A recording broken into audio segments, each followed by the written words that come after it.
This program is brought to you by Stanford University. Please visit us at stanford.edu. If I can have your attention, please, we'll go ahead and get started. We have today the second out of three seminars that we're going to have this quarter about oil. The third one will be a few weeks from now.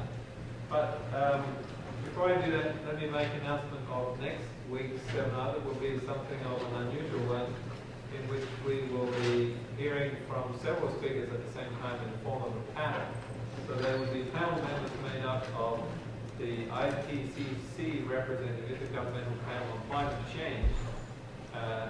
Stanford University had several members on those panels, and collectively the panels, as you know, won the Nobel Prize together with former Vice President Al Gore. So the title of that panel is going to be the IPCC, from humble beginnings to the Nobel Prize.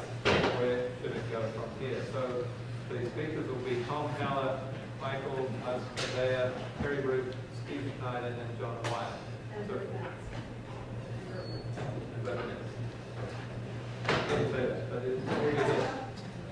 and after the talk also too, you may wish to know that we will have a small reception to honour their contributions that ultimately led to the Nobel Prize. So that'll be next week.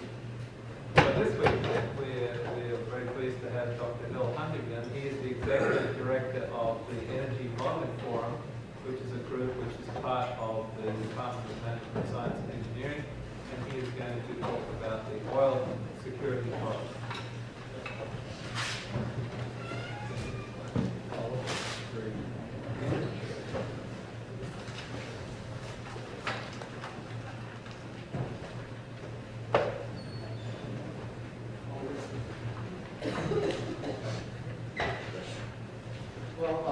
Thank you, and good afternoon.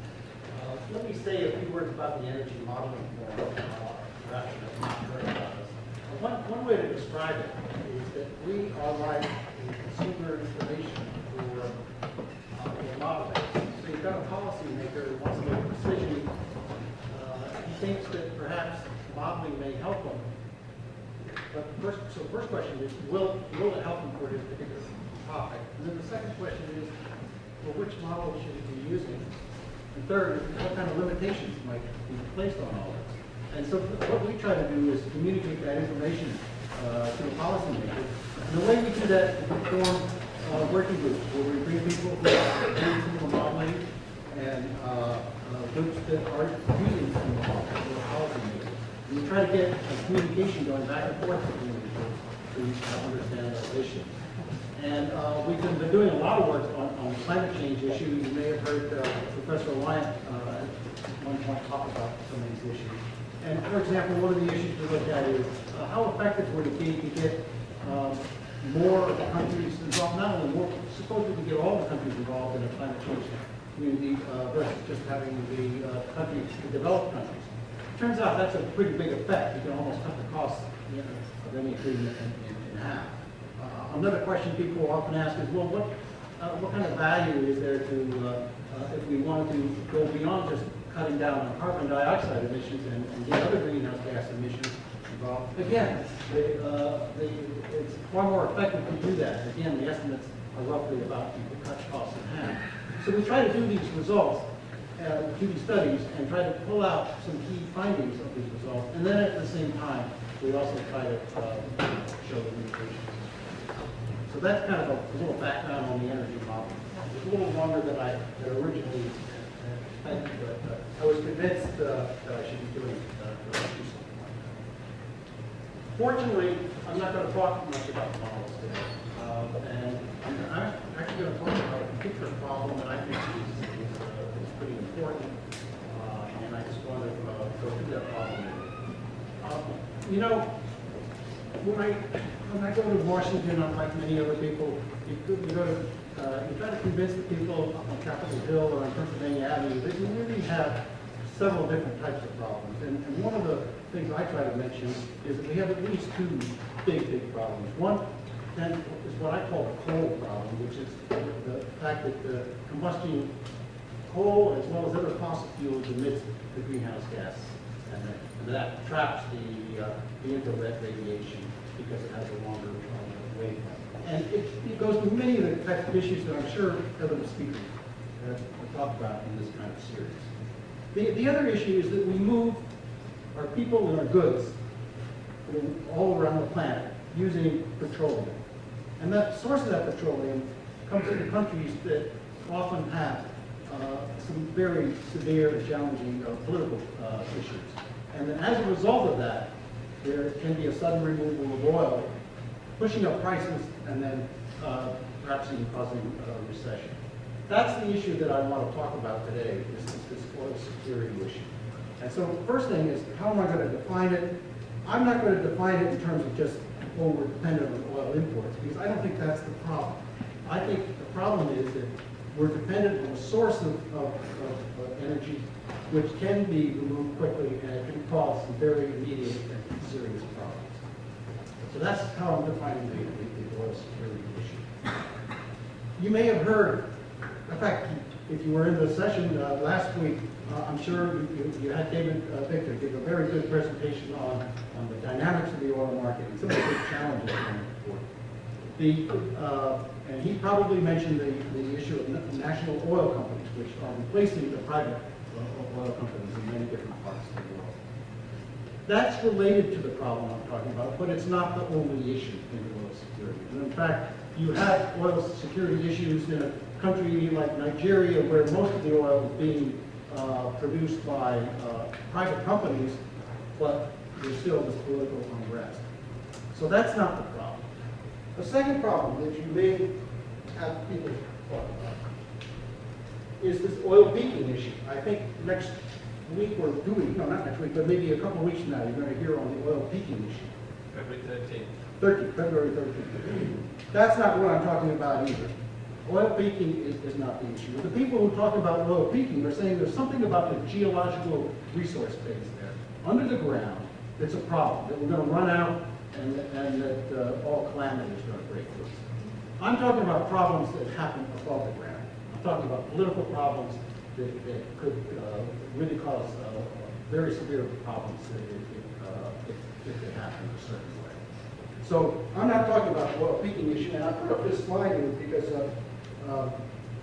Michael Lynch is a guy who is concerned about energy security issue, but he actually poo-poos this whole issue of oil peaking, and he kind of shows that in this chart that about 50 years ago we had maybe 1 trillion barrels of known oil resources. About 25 years ago we had about 2 trillion barrels, and now we're up at about 3 trillion barrels.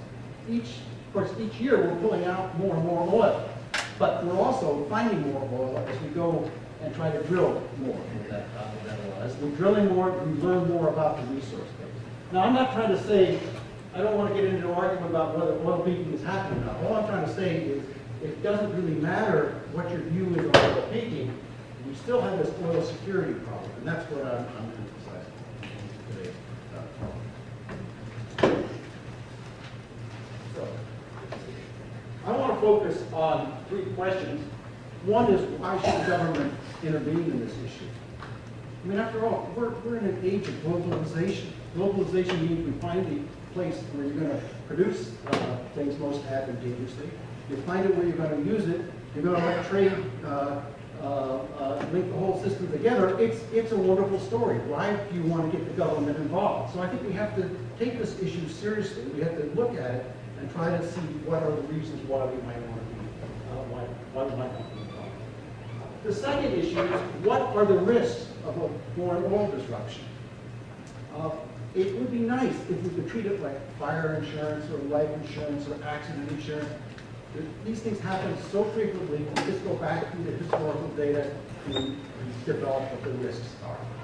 Unfortunately, that doesn't work really well for petroleum, because petroleum risks, the risk of a disruption, it doesn't happen that often. And so we have to come up with a different way of thinking about it, and that's one of the things I want to talk about today. And then finally, we have to ask the question of how would the economy respond Again, this is an important issue because recently we've just seen oil prices go up above $100. And it looks like the economy is doing fine, except of course for the subprime mortgage issue hanging over our head.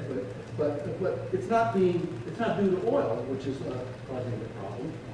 So we need to look at that issue a little more carefully. So that's where I'm headed on this problem. Well, reasons for intervening. One might be that resource owners may price the oil too high, or certainly higher than would be the case otherwise.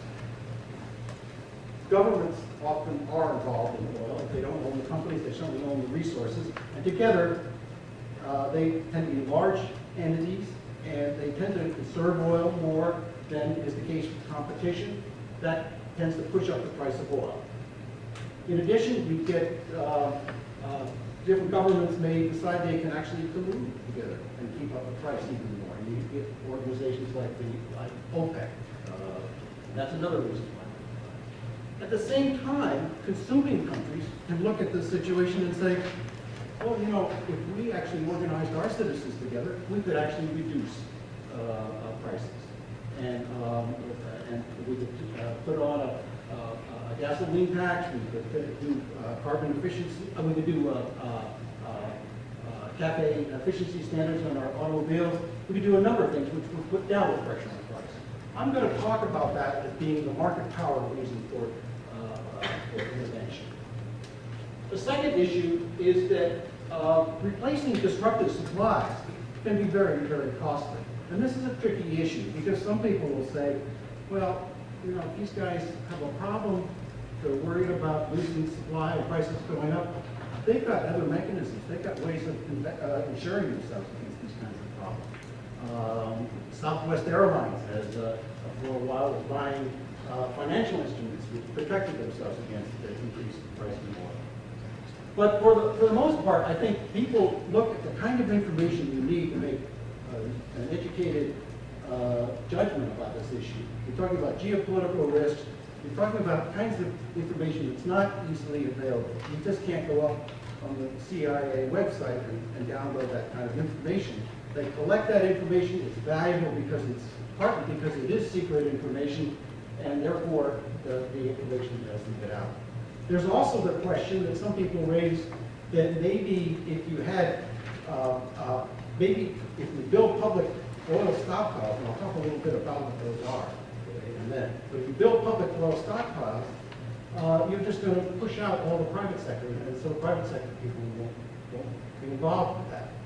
Well, it turns out it depends on how good a substitute public oil stockpiles are for private stockpiles. Some of the best evidence that I've seen on this analysis done by an analyst at Resources for the Future suggests that it's not a very good trade-off, that you often have to pull away about 8 barrels of public oil stockpiles to get one additional oil from the private sector. I'm not sure what I'm not exactly sure what the right number is, but I suspect it probably falls in the realm that it's not an easy substitution, and that the public stockpiles actually do provide additional value to that issue. So that's the second issue. The third issue is that really has to do with the fact that if I make a decision, that it really has to do with the fact that other people may be affected by the decisions that I make in the economy. And particularly if you have large companies like Microsoft and Boeing and GE, they tend to, when they make decisions, their decisions tend to flow through the other company elsewhere in the economy. There tends to be what I call these spillover effects, these macro effects, and in time of a disruption, it can be very, very disruptive. And you often see either increased inflation or increased recession, or perhaps a combination of them both. So for all those reasons, and I call them the market power, the disruption, and the adjustment reasons, those are possible reasons why you might want to get involved. You might have government get involved. So now the next question is, how much should you intervene? And we pay now what? Well, we shot up over $100. It's come down now, but we're paying a relatively high price for oil. Is that the only cost that's involved? And the notion of the oil security premium is that there are some additional costs that are hidden that society should be concerned about. Basically, for the reasons I just talked about in the previous slide. And so what the security premium is, it's a benchmark. It's measured, it's a dollar estimate of how much society should spend over and beyond the price of oil that the consumer pays in the market. So if we're paying $90 a barrel and it's the premium is $10, then we're talking about a total cost of $100. What this benchmark says is that no policy should be implemented if it costs more than that. That's the use of this. So it gives you a sense of not only should you intervene, it says how much should you intervene. It doesn't say anything about which policy you should use. And you can think of a number of policies. I'll talk a little bit about oil stockpiles in a minute. A gasoline tax would be another one. Vehicle efficiency standards is another one. Just better macroeconomic policy would be another policy to protect people from the economic repercussions. But it doesn't say which policy you want to do. Some people think that it said, oh, you have to throw in with a tax. No, it's just a measure of whether you should be involved or not. And finally, most importantly, the implications of a lot of this analysis almost always says you don't have to reduce imports to zero. Some people will say, well, gosh, that would be what awful world we'd be in if we had to reduce it to zero. It just says that you curtail the imports. It doesn't say that you have to shoot for eliminating oil. And in fact, I don't think anybody who argues for this these kind of things to say that it should move towards zero. Well, for the most part, people are pretty smart and they don't try to estimate this number. But we have Oak Ridge National Lab that's decided to go ahead and try to put a number on it. And I don't know if you can all see it in back, perhaps you can't, but basically I'm going to be focusing on this second numerical column here. And these are the different components. This is the market power component I talked about before. This is a combination of the macroeconomic spillover effect and the disruption cost combined.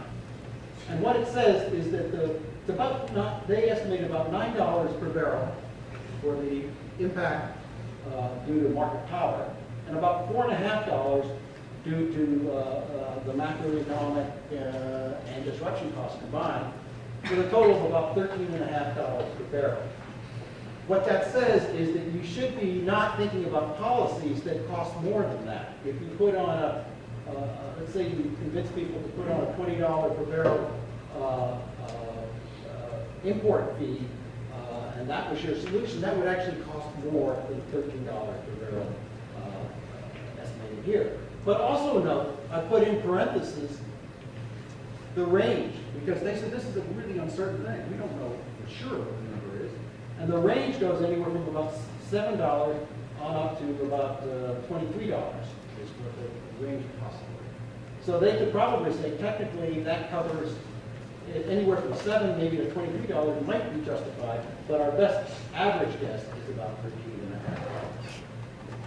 So that's kind of the notion of the oil import premium that they estimate.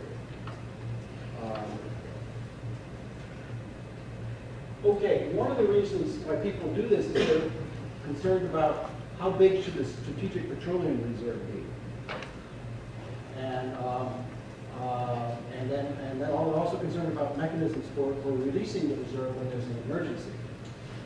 The petroleum reserve is basically what they do is they put the oil, the government purchases the oil, puts it into these salt domes primarily that are deep underground, and here they're located. Here are some of the big centers where they're located.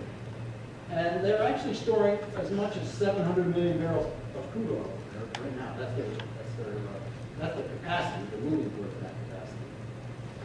And so they're storing the oil so that when oil supplies are disrupted, and oil prices shoot up, they can release the oil, and that will put a downward pressure on the price. That's the problem. And this all works great if you've got a mechanism for releasing the oil.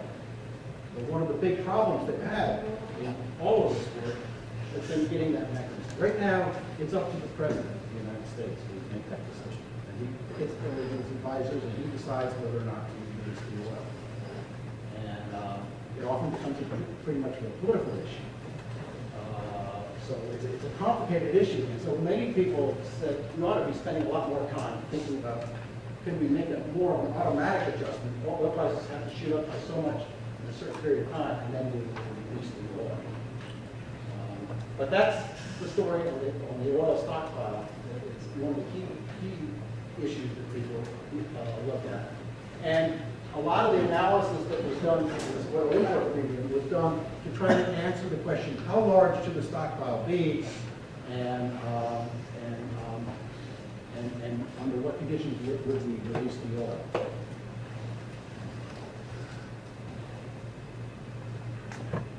Okay, that was the work that was done to kind of the big level. That was the big information giving on to the people developing the estimates, people for the policymakers.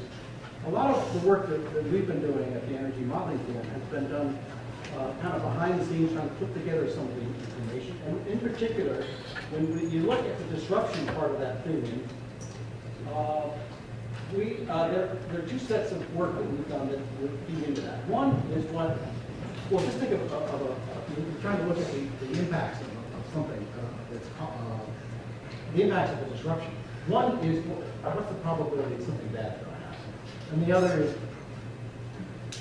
what's the size of the impact when something bad happens. So you took the expected risk of the disruption, and you multiply that by the economic impacts of the disruption, you get this measure of what would be the expected cost of having a disruption, given that there's some uncertainty about whether or not the disruption will happen. And so I'll talk first about the expected risk of the disruption, and then about the economic impacts. So let's talk about this one first.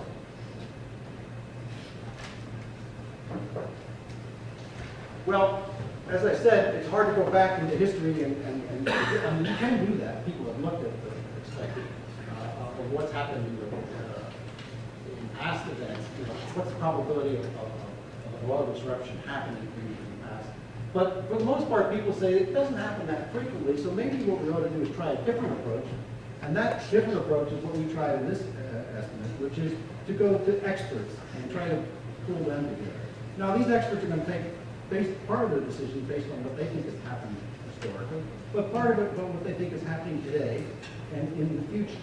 And they're going to look at some political events and try to factor all that in. And the kinds of experts we're talking about are people who have experience looking at geopolitical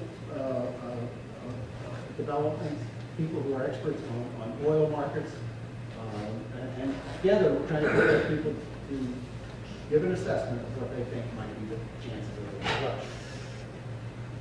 The first thing we had to do was get them into a room and sort of agree on what the dimensions of the problem. And this is a classic case. Those of you who have taken any management science and engineering, you know there's something called a decision analysis framework. This is a classic way of looking at this problem. So you try to identify the problem. You then get the experts to agree that that is the problem, because after all, you're asking them for their assessment. If they don't really buy into the estimate, they're not going to give you very good results. And then go through a series of tests, a series of exercises to try to define the probabilities and the implications of these different things. And in that process, we try to identify what are the events that are going to happen. It could be something like the closing of the Abqaiq facility in Saudi Arabia, or maybe partial closing. That's a huge facility in Saudi Arabia. I think somewhere about 3/4 of the oil eventually flows through from one form to the other. That would be an enormous event we would look at. It might be related to what is going on in terms of military conflict in the Middle East. That might be another event that we would look at. And we want to look at the causality. That is, if we had a war, if we had an expanded war in Iraq, for example, would that eventually feed over and affect this facility in Saudi Arabia? And so we need to get those down, so both the events and the causality, and then we have to come up and evaluate what are the losses that would happen. And the loss we ask people to think about is the amount of physical oil that would be removed under a certain kind of set of circumstances. You might sort of say, well, you guys are economists, or some of you are, policymakers are concerned about price. Well, I think we felt that these experts we had knew a lot about geopolitical developments, knew a lot about oil, physical quantities of oil. They didn't know a lot about what would happen to the price. And furthermore, I would say that whatever happens to the price of oil in an emergency is, I don't think even economists can really give you a good estimate of what's going to happen. So I think we're pretty, probably on solid ground. We're just asking them to look at the amount of physical oil being lost, and then we ask them for the probability of each of these events. But we need both sets of information to carry through. We're going to talk about that. We talked about these events leading to what I would call a gross disruption of oil. That is, so much is lost. But then there's the possibility that there may be offsets to this. Saudi Arabia still has a fair amount of excess capacity. It doesn't have as much as it used to, but it still does. So if there's a disruption elsewhere in the market, Saudi Arabia could put more supply onto the market, and that would help the situation out. It will start to replace some of that oil and actually lower the price. So we want to, but for our purposes, we want to know how much could Saudi Arabia actually put on the market under different circumstances. So that's another issue that we thought about. We're doing this analysis for the United States government, so we didn't want to make any assumptions about U.S. policy. We wanted to set them with a set of circumstances and say, okay, here's the situation, now you guys have to respond to that situation. So we didn't allow the U.S. to release any of their stockpiles during this analysis. And my colleague on this, Philip Beckfield, who's actually a graduate of the MSD department, he actually ran, well, he actually did the computer work on this, and he has told me that we did about 20 million scenarios in evaluating these things. These are all combination of different event states in this analysis. But it was very complicated, but the fortunate thing is that there are lots of good computer programs these days that can do this kind of analysis. And the one program we use was something called EPL, which is a program that he seems to like pretty well. And so it was actually pretty straightforward. Just to kind of give you a feel, this is a stripped down version, easy version of some of the different things we were talking about. And it gets, even in this stage, it gets rather complicated. Each one of these things have different possibilities that could happen. And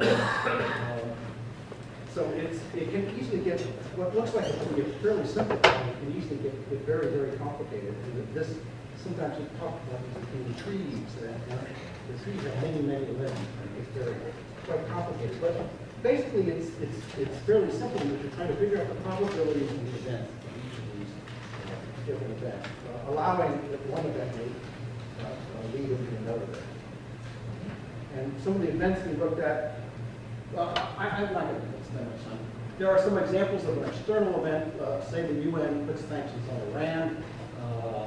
That's considered external. Or an internal event. Suppose there's if and ethnic groups start fighting more fiercely in Nigeria, and civil war starts to break out, or the government just starts to lose control over the environment. So that might be an example of a more internal event. Now, to kind of give you a flavor for this conclusion, we said that the chances of a disruption of 2 million barrels per day or more. Now, what was 2 million barrels? It's about 2.5% of the market. The chance of something like that happening for 1 month or longer, at some point over the next 10 years, was fairly likely. And so people said, well, what do you mean by fairly likely? Well, we came up with the estimate of that it might be something like 75% chance. So, you know, you can kind of think of it in terms of the deck of cards. four equal suits involved. If it's a club, it's 1 out of 4, 25% chance. If it's a club or a red card, it's 3 times out of 4. And then you just kind of go and shuffle and take a thing and you get a red card. Okay, so now you got a disruption. It's not the result so much, it's this probability notion that 3 out of 4 times it's likely to be a disruption. Now that's a pretty high probability, I think. Something this large, they thought this size shock could have some serious effects on the oil price. It could happen. So I guess what I would tell policymakers is to think about it. The plan is we should be prepared for something like this happening. Now, this particular chart now gets a little more complicated, but it's still, I hope, readable. What it says is down here, I'm talking about the size of the disruption. That's 2. That 2 means it's 2 million barrels per day or more of a disruption in the market. And that says it's about a little more than 75%. It's actually about 80%. If you go out to 3, it falls in about, actually, it's about 3 or so. You're falling in about 65%. Out to 5, the probability falls a little more. It's not as likely because the bigger the disruption, it's about 46%. And when you get out about 15, you're talking about, you're well, it actually almost gets below 1%. It's very low, maybe 1 or 2%. That's how you read this kind of curve, and that's basically the curve that we passed on to the people at Oak Ridge. They did a little manipulation to fit it into their analysis, but that's the information that they used. I actually think this is it takes a little while to get used to reading this thing, but once you figure out that you're reading the probability of disruption of 2 or more being here, and then you just go down the curve, it kind of conveys a lot of information.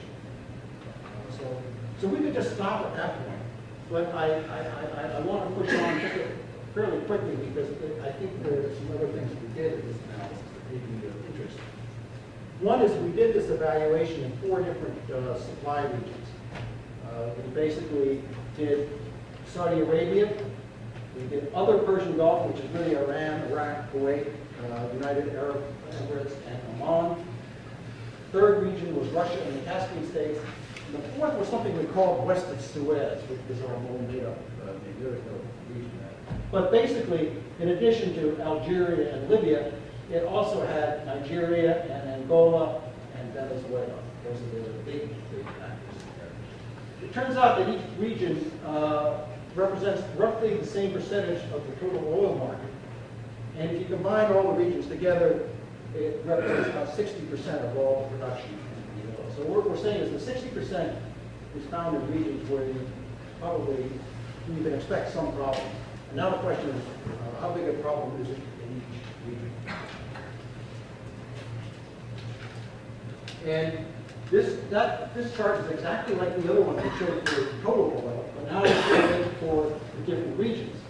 And we're seeing that the Russian and Caspian states have a relatively low probability of something happening for a month or longer. That is, there were lots of different ethnic conflicts we could see happening, lots of different other kinds of problems happening. But the group of experts as a whole did not see it as being as likely as some of the other regions. It also shows that the other Persian Gulf and the west of Suez tends to have relatively high probabilities relative to Saudi Arabia, at least for disruption sizes of this size. As you go out over time, that difference disappears a bit, and actually out here, if you actually expand this, you actually see that Saudi Arabia is more likely to have a disruption of this size in Saudi Arabia than elsewhere. So the question, so the issue on the Saudi Arabia is, it's not much of a problem, it's not as much of a problem as the other regions for smaller types of impacts. But once you get, if it does go, it has much larger effects. I mentioned excess capacity before. This sensitivity just says we start with this area the same risk profile here as what we had before. And now we just say, okay, we eliminate the Saudi Arabia excess capacity, and notice the probability increases. If you don't have excess capacity, you're much more vulnerable to a disruption. And it also turns out, interestingly enough, that the impact is right about here, but not so much here. And that's because if you have a disruption of this size, you're talking about Saudi Arabia, you've lost Saudi Arabia. Something has happened in Saudi Arabia which has removed its production. And that's where all the excess capacity, or most of the excess capacity is. So excess capacity doesn't help us.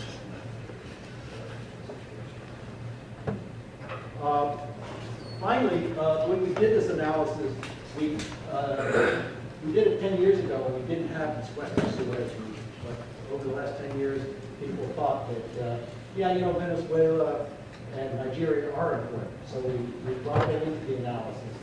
And so this is our region, this is our original, no, this is our projection that we did most recently.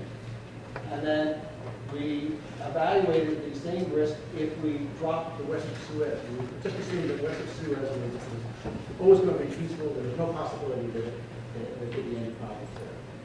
And as you see, the disruption actually decreased. So it turns out Western Suez is an important part of, contributes important to the effects that we And then, well, this is almost, this is one of the sensitivities we looked at, which is whether you had conflict in the Middle East and whether you expanded, that should expand, things should deteriorate, for example, in Iraq, or things should actually move in a positive direction, that would actually lower it.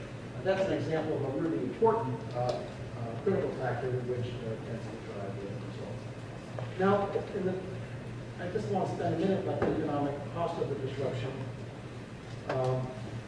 It's been said that 9 out of the last 10 recessions have been preceded by an oil shock, and this guy, Hamilton, has gone on to show that it actually has caused these recessions. The recessions are marked in gray. That's basically the years where it's marked in gray. And then this is the oil price pattern. Of course, the question is, that price increase there, where's the recession? Now, we probably are going to get something in here, but I don't think it's going to be oil related, at least more isolated. So the question is, maybe this whole relationship between the oil price and economic activity is something that we should think about. And we did some evaluation of this, and one of the things we find very important is the nature of the oil price increase is extremely important. Let me roll through this rather quickly. This is what happened in 1973. It's about, in the first month, oil prices rose about 15% above the October 73 level. By 3 months, it was more than 120% higher than it was back in October of 73. That's how to read it. And it stayed that much higher. It stayed 120% above the level it was in 1973 October, right on through the period. So that gives you a feeling. Looks very much like an extended shock. This is these are a number of months out here. We're going out to about for a year and a half, but 17 months. The next price shock is that in '79. It's certainly more gradual, but it's very large. I mean, we're getting well over 100% out in the later months after about a year or so. Then the third shock was in 1990. More of an upward shock like that. And then finally, since I guess it's really the end of 2004 to the beginning of 2005, the price increase doesn't have a shock, and it tends to be relatively modest compared to what's happened previously. Now, why is this a big deal? Well, the literature on economics seems to suggest that what really causes the recession is that when you have a price shock, people get very uncertain about which way oil prices are going to go. And this uncertainty causes them to delay their investments. And when they delay their investments, that has spillover effects on the rest of the economy. And so the whole economic activity starts to slow down and the recession unfolds. That's the story. And that's why surprise shocks are a little more, are much more of a problem than just gradually paying higher price. Yeah, you go to the gas station before, I have to pay more gas, but I'm not really uncertain about a lot of the investment decisions. I'm still thinking that that will continue, that good times will continue on, but I'm paying a lot more and I'm angry. I think those are different events. A price shock is what this thing is, and gradually rising prices is what I would call this. It's not, there's still some volatility there, but it's those sort of things. Right. And so what I try to tell the policymakers, I don't want to put it this way, it's a little more complicated, but I sort of say, here's the gradually higher oil prices like we've just seen. This is the oil price shock that you will have if you have a disruption. And that's one important thing. But you may not get a recession because it also depends upon what's happening in the economy. Today's economic activity, people are expecting low inflation rates. That gives the government the opportunity to be a little more lax on the money supply. And if they want to, they can offset some of the economic losses and not contribute to the inflation process. So that sounds pretty good. But if you get in a situation like we had in the earlier shocks, the policymakers really didn't have that option because we had high expectations for inflation. That meant oil prices and food prices and everything else was feeding in, and it would push up that price. And so if the government decided to have a more lax monetary policy, it would just keep that inflation process going and actually end up working against any kind of economic stabilization. So it's very critical that, well, I guess the really bad situation is that if you have an oil price shock and you have high inflation expectations, that could be a serious problem. Now, I'll leave it to you to figure out where we may be going. I happen to be rather concerned about what's happening in the economy these days. As the Federal Reserve Board just expanded money supply enormously. People are talking about inflation finally after, I think I first talked about this about 2 years ago, and now people are talking about inflation as being a problem. And so we could end up in this situation like that, and that's why people are concerned. So I'm going to wrap up there and just say a couple of policy implications. One, intervention may help. It doesn't necessarily mean you have to jump in there, but if you do, you want to go in there in a relatively limited way. There are limits on what you should be doing, and we put the estimate somewhere around $13 a barrel. It could be higher or lower depending on the range. The second is that the foreign oil disruption is probably likely to happen, and it's not definite, but there's a reasonably good shot that it will.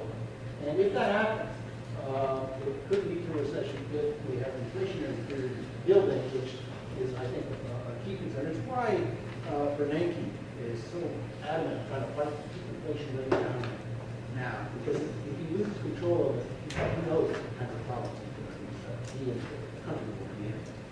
So I hope I've given you a kind of a rough idea of the oil security problem, and I'll just end here and leave it time for questions.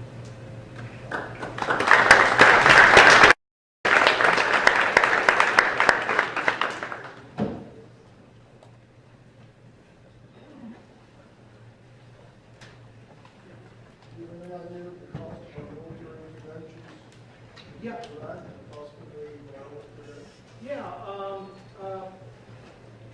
I do. Let me make one caveat here. You've got to be very careful with it.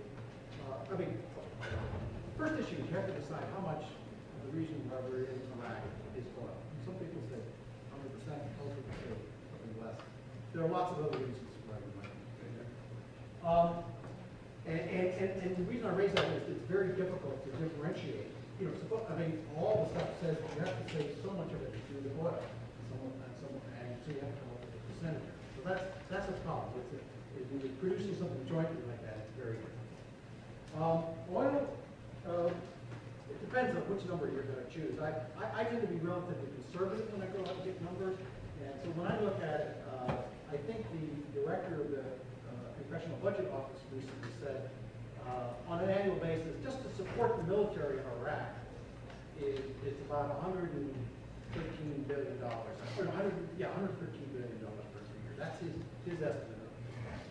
Now, you might sort of say, well, you know, what about all the deaths, and there's a whole industry out there kind of putting all these numbers together. But I just say, let's be relatively conservative on that. We're importing about 5 billion barrels of oil per year.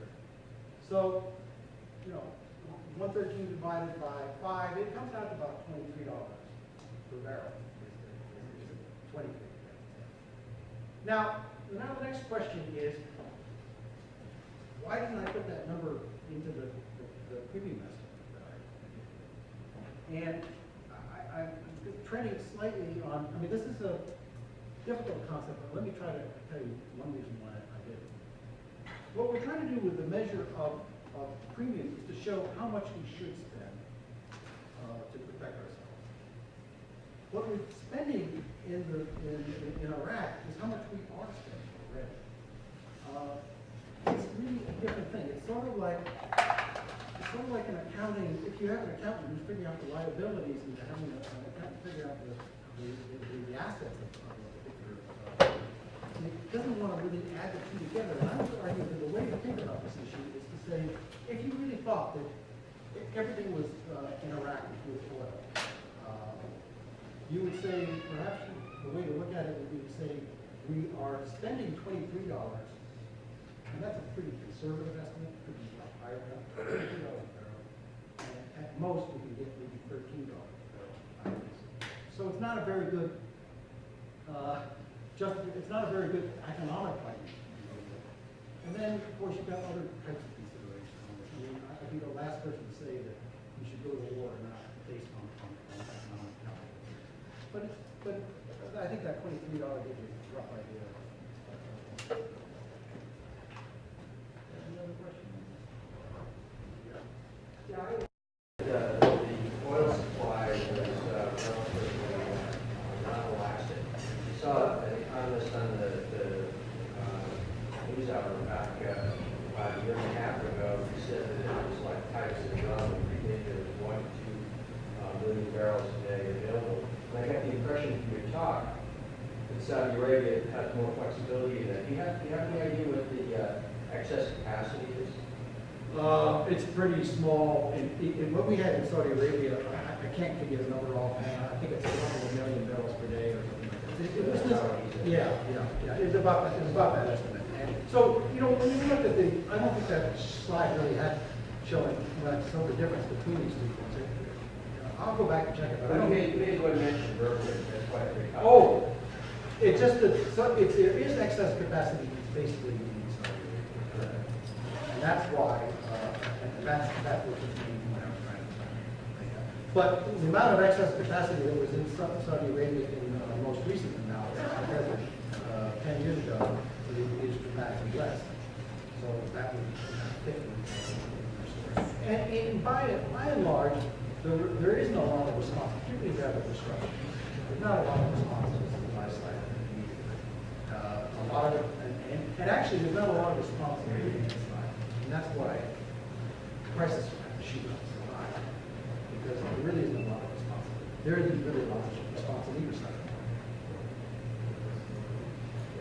So most of these are kind of, you know, relatively short-term impacts and, you know, relatively short-term steps we can take. But you also look at, you know, what we could do a little bit more, you know, structurally or sort of longer range, like, you know, fuel switching, for example, you know, some amount of coal to liquids or wind, you know, just to throw a few things out there, some amount of conversion to electric cars, that sort of thing, that would make us a whole lot sensitive to some of these short-term disruptions.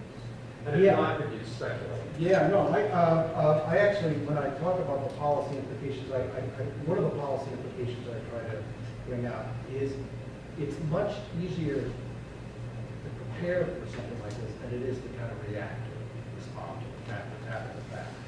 And so, kinds of issues that you have to be thinking about in preparation of it is Well, I have talked about the oil stockpile, but you have to have a certain size to the stockpile. So those guys. You can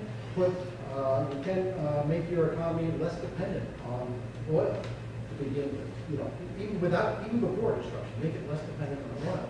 And then when the disruption happens, you will have a smaller impact on the economy. And so one way to do that would be to through a combination of vehicle fuel efficiency standards and gasoline taxes. You could promote the use of dual fuel capabilities so that if oil prices did shoot up, move people away from oil. The problem, of course, there is you will also feedback. If you had a disruption, say, suppose you have ethanol in the backup, it would affect that as well. So there are lots of things you can do that will really prepare yourself. And in fact, I think that's kind of one of the messages I really try to help you with, is that that's far more better than to kind of sit around, you know, today's environment of the economy, people are running around saying, well, how much money should we try to throw into the economy before the economy starts to tank? Well, unfortunately, by the time they decided that, the economy has done its own thing. It's either it's going to be way too late. Because I don't think people make good decisions in an emergency kind of thing. So I did tend to emphasize the stockpile of these issues, and I guess that gave it a short-term break. But actually, from a policy perspective, But I mean, and that could also be worked in, I just mean sort of generally speaking, I mean, you could work that in presumably to this whole economic analysis to decide what are the best, you know, long-term ways to invest your dollars. Exactly, and that I have not done in this analysis. And I said before, all I was trying to show was, should you try to intervene and how much should you intervene, or didn't start to look at how you would evaluate the policies. My sense is that if you actually evaluated some of these policies, some of the ones that really start to prepare you would be probably come out a little bit interesting than what I talked about today. So I just have one last question here. So many people say that we've had a run up to $100 a barrel for oil, but compared to 1973, it's not quite the same thing, so it's not as complicated or as bad a situation. A different perspective would be if you look at capital flows, energy, raw material, and labor, and think about that going into the economy, and then step back. Today, is it different because we've got dependencies between the American currency and oil versus the European currency and oil. We've got dependencies between energy and food that we didn't have before. And we've got, I think, more of a dependency between oil wealth and fueling that arguably got us into this mess. Isn't it potentially a more complex situation today than 30 years ago? You do have different wrinkles there. One of the things that you raised that I want to make sure that I emphasize is that I don't think it's, you can just say how dependent is the economy on oil. I think there are other things that are really very, very important. In fact, there's been some work trying to investigate that issue, and it's very hard to show that the impacts of an oil shock are greater on those economies that are more dependent on oil than on others. It just doesn't seem to, it doesn't bear out in data. So there are other factors going on here, and so I want to make sure that's the case. And it could be for some of the reasons that you're citing here. But another reason that could be different is that while we moved out of oil, lots of the oil now is concentrated in gasoline use. And any kind of fuel that will move goods and services around the country. And that tends to be less responsive to price than, it tends to be more fixed than the other uses of oil. And that can be a factor that could make you even more dependent on what happens in the oil market if you can't move away from those things.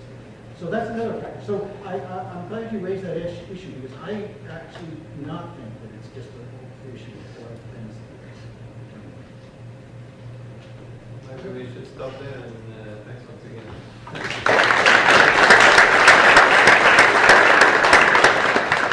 Next week, 5:16 will be in the same location. Students who didn't, the best sign up back down here.